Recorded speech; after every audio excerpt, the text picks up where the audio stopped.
Lo malo es que este mundo que está cambiando es un mundo que resulta bastante ingobernable. Y resulta bastante ingobernable porque es un mundo mucho más complejo. Y si solo fuera complejo no pasaría nada, pero es que es un mundo interactivo, un mundo que interactúa, un mundo donde tenemos la suerte de la conectividad, de haber empezado a crear una suerte de aquella noosfera de Teilhard de Chardin con las inteligencias colectivas y con esas historias de Internet, las redes sociales, las comunicaciones. Pero esa misma interactividad hace que el mundo se vea sacudido no solo por los efectos de mariposa, sino porque de pronto alguien ha hecho una innovación al otro lado del Pacífico y eso hace que sectores enteros desaparezcan. Con el agravante además, de que se están produciendo cambios en las pautas de comportamiento familiar y cambios en la demografía, que en aquella parte del planeta donde ha habido un respeto mayor por los derechos humanos o donde se han creado situaciones de solidaridad intergeneracional, se pueden ver abocados a ser algo minúsculo o algo irrelevante, porque el mundo va a pasar por las grandes poblaciones de las grandes potencias emergentes, especialmente de las asiáticas. ¿Y eso qué va a significar? Va a significar que ni siquiera nosotros como mercado vamos a ser interesantes. Y al mismo tiempo, sin embargo, los avances científico-técnicos, las expectativas de vida, nos llevan a que tenemos nuevas demandas sociales que eran impensables. Piensen en un drama como es el drama del envejecimiento y las enfermedades como el Alzheimer o las demencias seniles. Antes eran imposibles pensar porcentajes como los que tenemos ahora, pero es que antes la gente palmaba mucho antes.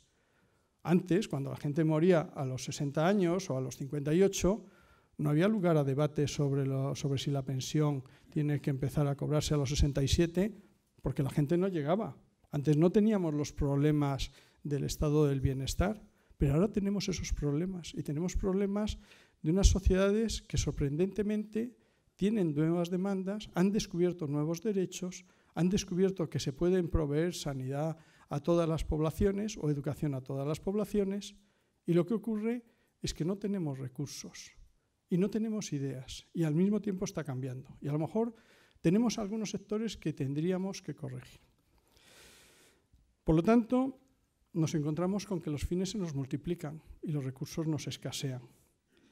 Y por lo tanto nos encontramos con que no solo tenemos problemas de gobernabilidad en nuestras fundaciones, de la viabilidad económica o de la viabilidad de nuestras fundaciones, es que a lo mejor el objeto social de nuestras fundaciones deja de tener sentido y aparecen nuevos objetos sociales que tendríamos que buscar. Y al mismo tiempo asistimos a que podemos estar muy preocupados por la gerencia fundacional y ver cómo hay un gran desgobierno en todos los ámbitos a nuestro alrededor. Y a veces hablamos de responsabilidad social corporativa, pero la responsabilidad social corporativa debiera significar también para nosotros una contribución desde una lealtad institucional a contribuir a la gobernabilidad general, a la resolución de los problemas. No podemos cruzarnos de brazos y esperar que los viejos estados resuelvan las cosas, pero tampoco podemos cruzarnos de brazos esperando que eso que algunos llaman la sociedad del bienestar o la gran sociedad vaya a resolver las cosas. Porque no podemos volver a la beneficencia pública, porque no podemos renunciar a nuestros derechos ciudadanos, porque no podemos renunciar a proveer de unos servicios básicos a todas las personas y a contribuir con ellas a desarrollar una solidaridad en nuestras sociedades. No podemos renunciar a lo que ya hemos avanzado. Lo que pasa es que tendremos que pensar de una manera nueva. Y para pensar de una manera nueva tendremos que preocuparnos de cómo vamos a ser constructores de las nuevas solidaridades. Y ahí es donde empiezan los temas de la cooperación. Ustedes han hablado esta mañana de eficiencia, de evaluación, de proyección pública. Y yo digo, la cooperación debe ser algo más. Debe ser un elemento para la innovación gerencial y para la innovación estratégica.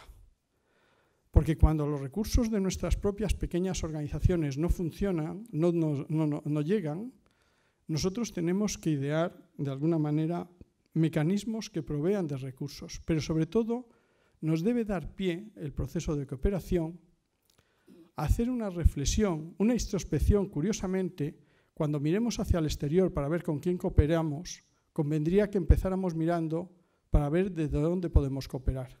Tendríamos que hacer una introspección sobre dónde estamos, qué recursos tenemos, con quién nos podríamos aliar y cómo lo podríamos hacer.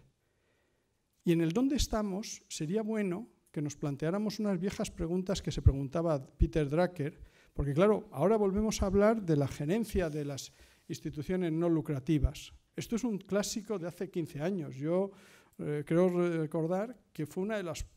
Yo todavía no había llegado al mundo de las fundaciones, entonces estaba pensando que creía que las redes de comunicaciones se podían planificar. Luego he descubierto que lo de la planificación es un buen ejercicio intelectual y sirve un poco pues, para que durante unos días creas que vas a dominar el futuro. Luego el futuro llega y lo mejor que puedes hacer es guardar aquellos planes antiguos y contar aquellas cosas que se han cumplido como el éxito de las fundaciones. Me quedan 5 minutos, pero tampoco tengo que decir más tonterías. O sea que voy a acabar enseguida.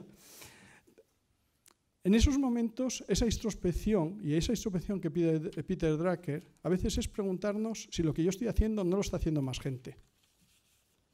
Si a lo mejor mis beneficiarios no coinciden con los beneficiarios de otros. Y eso supone que en esa introspección yo mire qué están haciendo otros, qué puedo hacer yo con ellos, cómo puedo cooperar, cómo puedo compartir conocimientos, cómo puedo compartir saberes, qué prácticas tienen ellos y qué prácticas tengo yo, cómo puedo mejorar y convertir a mi organización en una organización aprendiente, cómo de alguna manera a través de otros puedo mejorar mi eficiencia y cómo a partir de otros puedo mejorar incluso mi proyección y mi participación y a través de otros comprobar cómo puedo ampliar las expectativas fundacionales. ¿Cuál es el problema? Y con esto voy a ir acabando. El problema es que somos pecadores. Y el pecado es algo que no podemos erradicar. Y hay un pecado que es que en la cooperación, para cooperar, de alguna manera habría que tener aquel lema machadiano que decía para dialogar, primero preguntar y después escuchar. Y normalmente cuando vamos a cooperar muchas veces no tenemos la humildad de preguntar y escuchar, sino que queremos imponer nuestras ideas, creemos que lo nuestro es lo bueno, tenemos de alguna manera un prurito de soberbia. Pero si es malo ya el no escuchar, el no ver, el no intentar entender cuáles son las expectativas de otros y al mismo tiempo cuáles son las expectativas públicas, porque a veces nos hemos creído tanto esto de la sociedad civil que nos olvidamos de la cooperación público-privada y de la cooperación con los gobiernos y con las instituciones establecidas.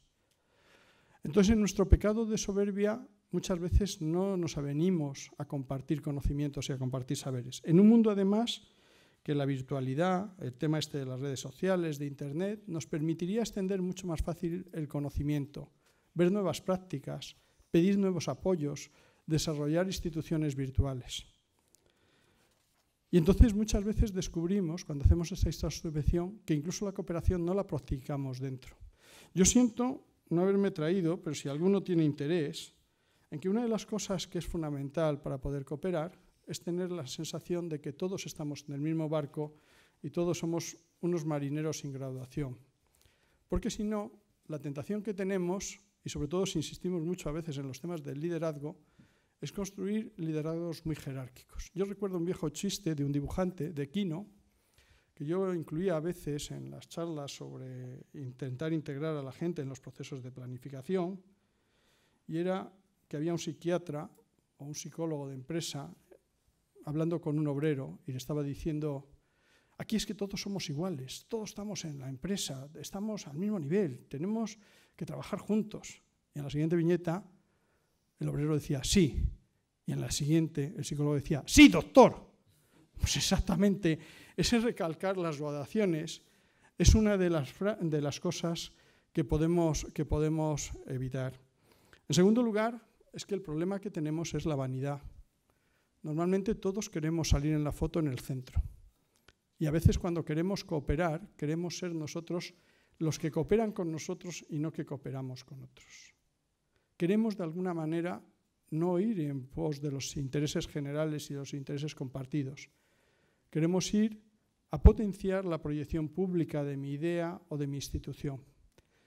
La gran ventaja para la cooperación, y yo le digo porque yo mi propia experiencia es que viví una experiencia de tener una subvención de 1.200 millones de pesetas, no sé cuánto sería ahora en euros, y de pronto encontrarme con una subvención de 140 millones. Tenía dos opciones, echarme a llorar, pedirle más dinero a mi empresa o ponerme a cooperar. Y descubrí que si yo me ponía detrás, no salía en la foto, mi fundación aparecía por allí en una esquina, podría conseguir muchos más recursos si le cedía el protagonismo a otros. Yo le decía ayer a Javier que iba a recordar una frase de una película que seguramente ustedes habrán visto, de Pactar con el Diablo, de Al Pacino, en que al final, Al Pacino, en la última escena de la película, cuando consigue convencer al abogado aquel que se había vuelto bueno y había ido por el buen camino y había renunciado a Satanás, a sus pompas y a sus obras, le llama como un periodista y le dice: quisiera tomarle unas declaraciones, le haríamos unas declaraciones en exclusiva. Y el buen abogado cae y dice: sí, sí, mañana estoy en su periódico. Y Al Pacino dice: de los pecados humanos, el que más me gusta es la vanidad. Esto, en el mundo de las fundaciones, bloquea todo tipo de cooperaciones. Y una última cosa. No se puede pactar con el diablo, pero tampoco conviene que a la hora de cooperar no sean lo suficientemente sagaces para mirar con quién cooperan, porque no se trata todo de acopiar fondos y recursos para cooperar mejor. Hay que ver a quién se tiene de compañeros en esa cooperación. Y convendría que recordaran unas viejas máximas que recordaba no hace mucho, hace 2 o 3 años, en un libro interesantísimo, Moisés Naín, Ilícito, que decía que los malos, los mafiosos, las gentes que no son presentables, han descubierto que las buenas gentes, para influir, se acercan al mundo de la política e intentan hacer las cosas bien. Dice, con lo cual, los que son malos tienen más necesidad incluso de relacionarse con la política. Dice, pero además han descubierto que hay 2 elementos para lavar la cara, y uno de ellos es acercarse a aquellos que tienen éxitos deportivos. Y conviene estar en las directivas de determinados clubs o aparecer en determinados eventos deportivos para captar el éxito. Dice, bueno, y hay otros que si no llegan porque no les gusta el fútbol o no les gusta determinados deportes, pueden dedicarse a las obras benéficas, a las fundaciones, y pueden incorporarse a estos sectores no lucrativos que quedan muy bien. Y que incluso algunos, debido a la falta de transparencia, cuando existe, pueden contribuir a un adecuado lavado de dinero. Este tipo de temas nos debe hacer reflexionar, debe de llevarnos a que la cooperación debemos extremarla, pero sobre todo debemos de ser muy cuidadosos en cuidarnos de la avaricia, porque el tener más recursos, el conseguir más medios, no justifica el cumplimiento de los fines. Los fines nunca pueden justificar los medios ilícitos que pudiéramos utilizar o los medios ilícitos que nos pudieran allegar. Y sobre todo, líbrense de la vanidad. Si quieren que sus fundaciones hagan cosas, intenten pensar que tienen que cooperar entre ustedes, que tienen que hacer modelos mucho más e intenten cooperar con las miserias también del sector público, porque muchas veces los dirigentes públicos sienten el mismo aislamiento que ustedes, con el agravante de que ellos salen mucho más adheridos en los periódicos y les podemos hacer responsable de todo, incluso de que las fundaciones no cooperen. Muchas gracias.